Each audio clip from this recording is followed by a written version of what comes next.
Turns out it's not just the car that gets him doing this. As soon as we say walk, he starts that. Starts it in the house. It's alright. It's alright. Alright? It's okay. Yeah, we're going. We're going. We're going to walk. Alright?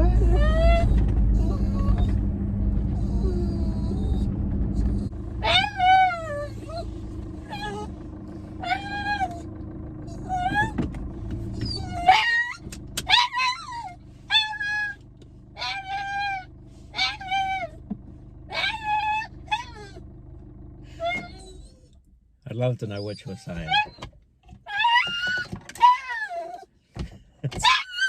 Oi! Hey! That's hurting.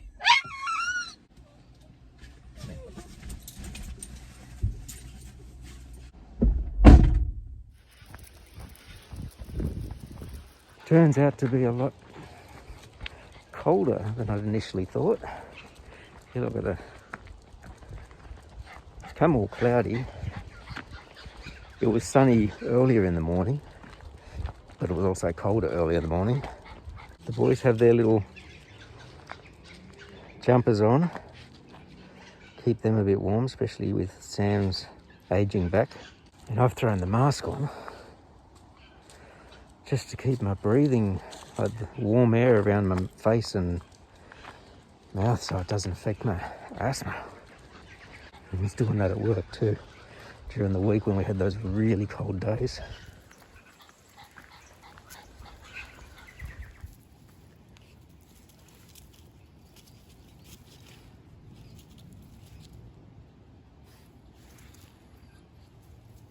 This is one of those really beautiful spots. This waterhole, and whoever put this restored park bench here, thank you.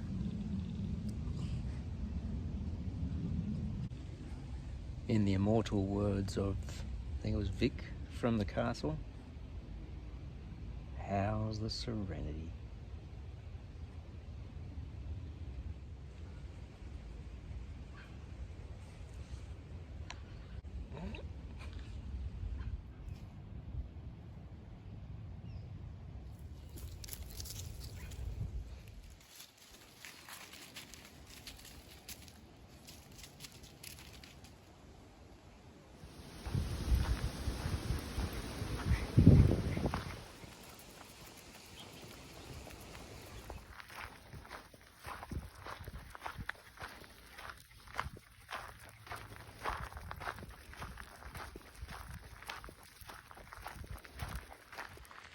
How much do you reckon your dogs understand of what you say? Is it just key words that you train them with? Or do you reckon they can understand a bit more? Now, I could be reading a little bit much into this, but it's Sunday today, so this is the second walk on the weekend. Sam started dragging really early on, and he was really slowing down. So I picked him up for a little bit and carried him just for a little bit down a hill. Got onto the flat section and he was still dragging. And he was dragging. And then I just said, I'm not going to go all the way down that hill today. We'll just go to the end of the road here. And as soon as I said that, he picked up his pace and started trotting up behind Batman and walking next to him. It's almost like he was thinking, I don't want to walk all the way down to that water hole.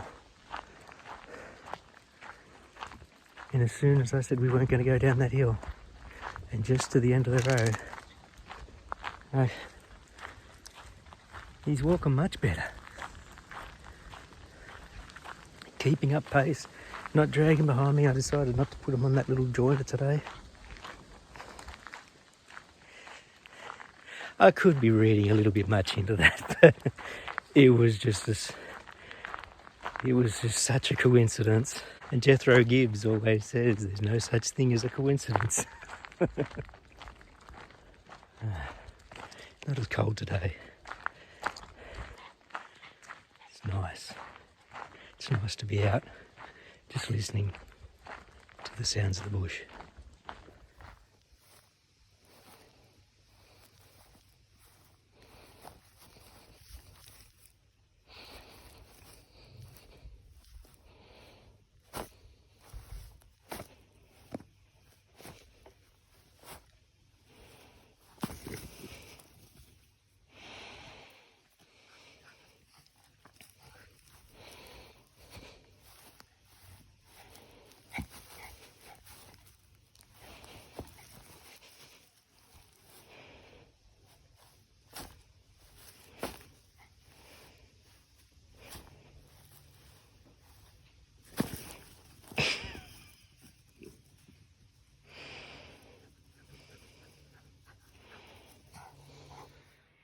I'm going to try and remove this formwork. My wife wants that back in the backyard.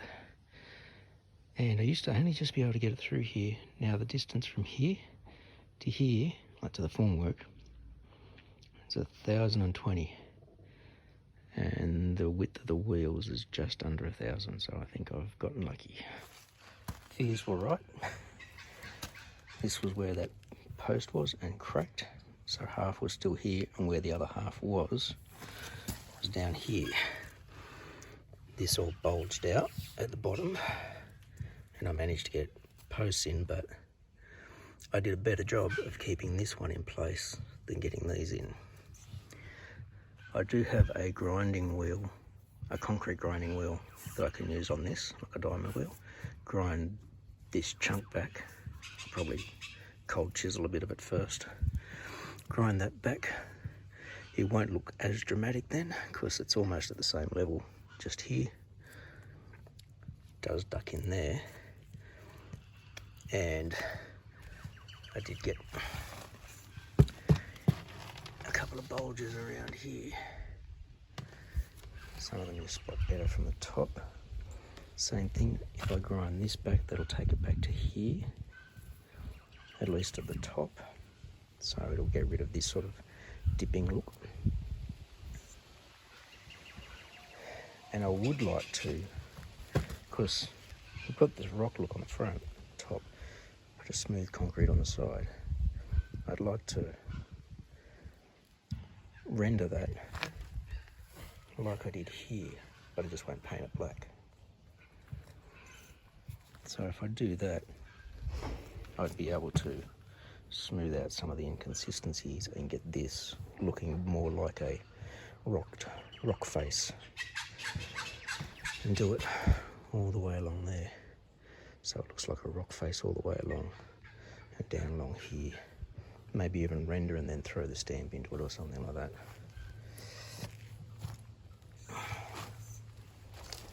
I'll get rid of this little mound of dirt and I'll see if I can get the mixer down.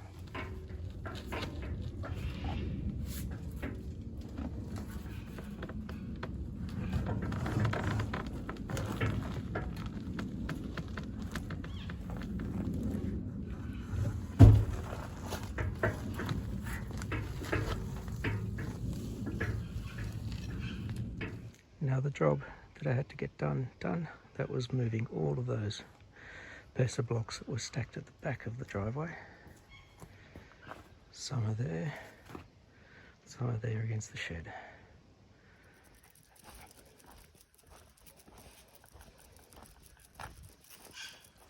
This is almost unheard of. 3 days in a row, 3 walks. Public holiday, so it's a Monday.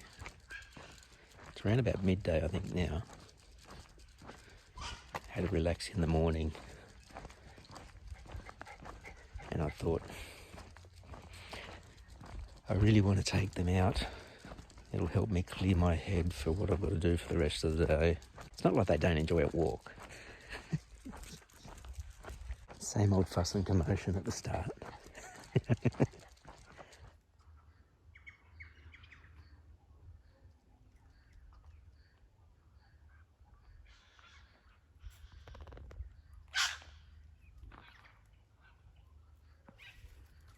So I'm not sure exactly how much you can see of that. But that was a wattle bird.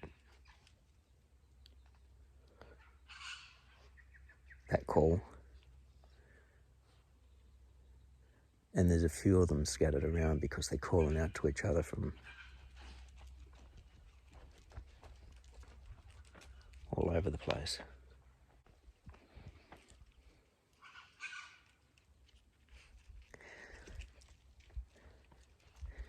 Yeah, music to my ears.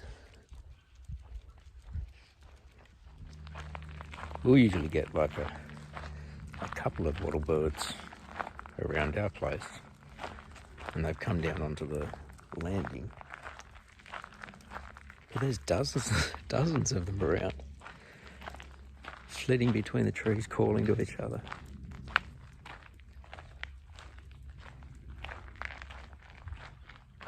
Everywhere.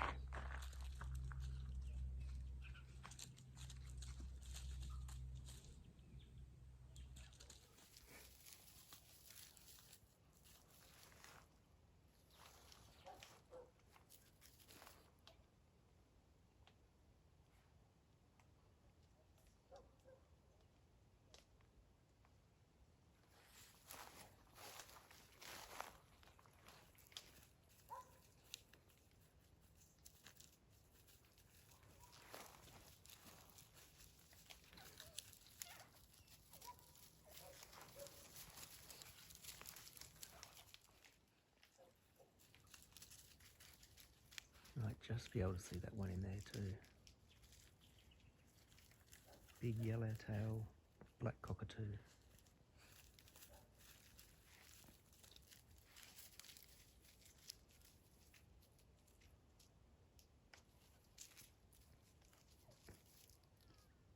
Batman heard him chewing on the seed pods. Might be able to hear another one that's a bit further over. That one was a lot closer to the road and flew off.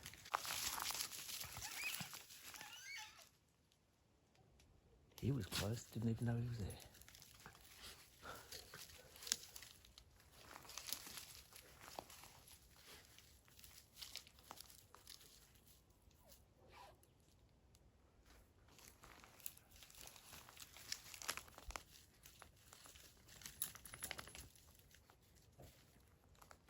You can just see the other one in there.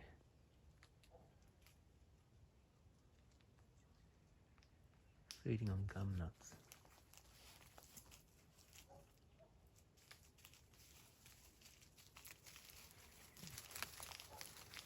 How do you get this close?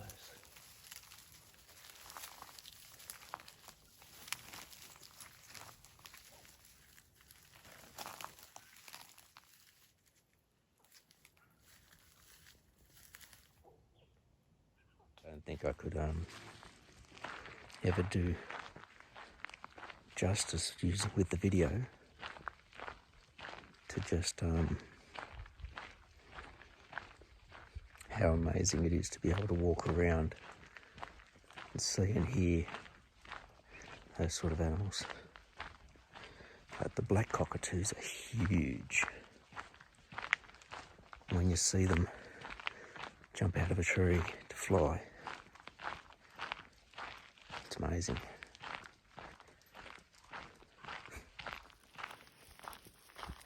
It was warmer than we thought.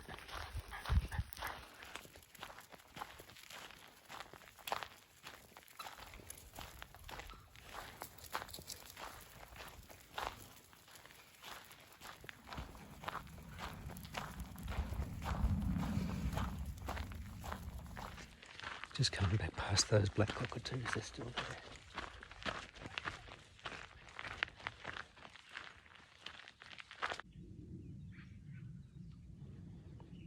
Thought they might be a little bit more talkative.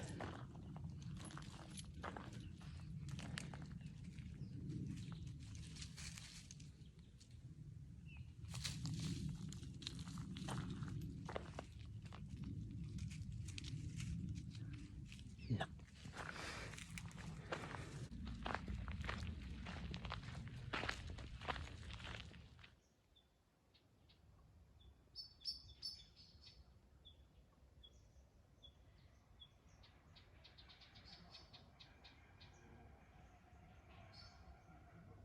Just finished a double Tuesday morning with year 11. Didn't have the whole class, but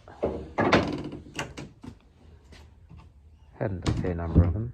Managed to get cluster B organised and photocopied, so I went through the starting stuff for that, handed out the cluster task to them, tried to get them to sign where they had to sign at the first part, asked questions, got them to sign the sheet that said yes, I've received it, which was all part of the paperwork for HSC and region.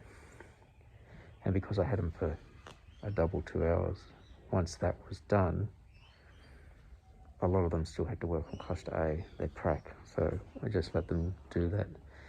I've had 7 cluster A's turned in already and quite a few who've finished the prac, so I'll get on to marking that. And that's about it for today.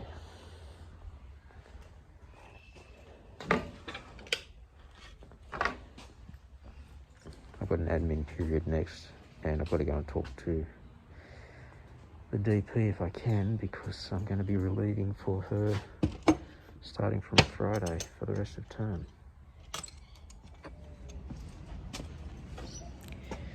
Just finished with year 12, catching up on cluster D. A couple of kids doing their step form work, which